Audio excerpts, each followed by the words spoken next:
Penderfynais i bod yn saer coed achos roeddwn ni wedi blino cael jobs yn bar neu yn y caffe a dwi'n hoffi coed, dwi'n hoffi pethau wneud mas o pren, so roeddwn ni wedi penderfynu dysgu i fod yn saer coed yn y coleg. I just wanted to have a change and learn a trade and get a skill that everybody needs. People will always need carpenters.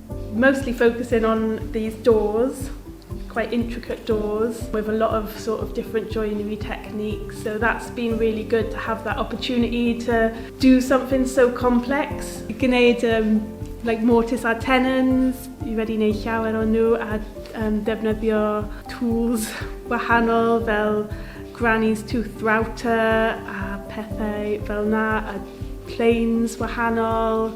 Seeing how people do it and seeing that like it's such a small team as well who manage to do everything, which is inspiring really. Mae'n rili dda, roeddwn ni'n gallu gwneud drws a dwi byth really wedi gwneud drws o blaen, so ffigur o mas sut i wneud e, roedd na'n really good I cael y chance I gwneud na.